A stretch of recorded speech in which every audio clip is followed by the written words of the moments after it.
Amplifying the voice of African women entrepreneurs in the mining sector and creating sustainable and profitable women-owned businesses is one of the key discussions at the Mining Indaba today. Business reporter Ntokozo Khumalo covering the Mining Indaba for us. And Ntokozo, talk to us about the push for gender equality. In fact, Ntokozo would have had this particular discussion a little earlier. Let's take a quick listen.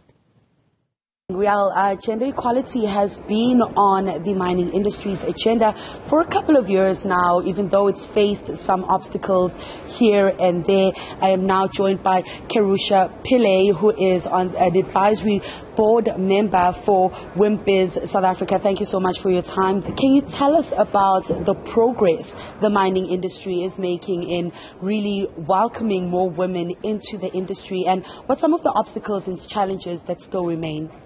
I think to answer your question, there's two components that we need to consider. The first is women that are employed in the mining industry.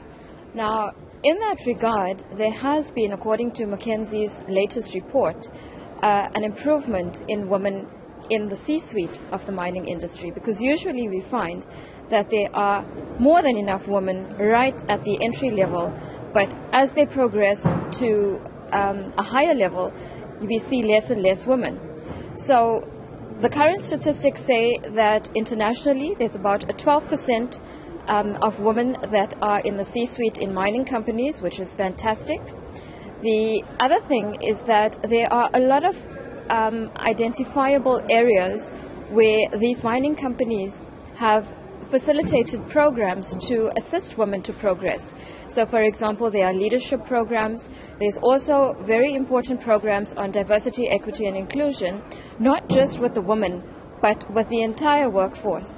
The reason for that is that there needs to be a collective mindset change, so that we change from a situation of we are allowing women into the space to now saying, you are included, you have a seat at the table, and you are welcome to be here, and your voice is being heard.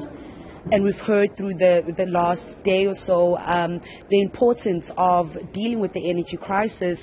How are women doing things differently in that space? Women are becoming more involved in the energy space. Part of the solution to the problem is specifically having opportunities designated for women.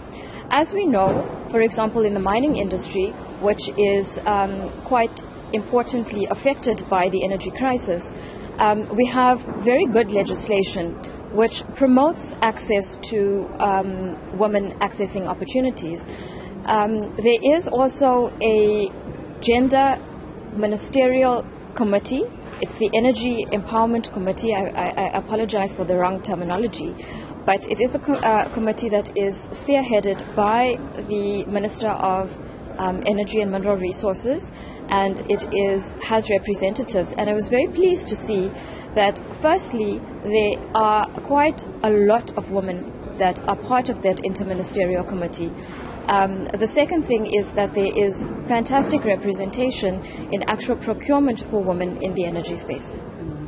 Kerusha, thank you so much for your time. Of course, that was Kerusha Pillay, who sits on the advisory board of WIMBIZ South Africa, talking about the importance of the mining industry, not saying that we are allowing women into the industry, but we are including them, and that being important, as the mining industry moves towards responsible and sustainable mining. For Newzroom Afrika, Channel 405, I'm Ntokozo Khumalo in Cape Town.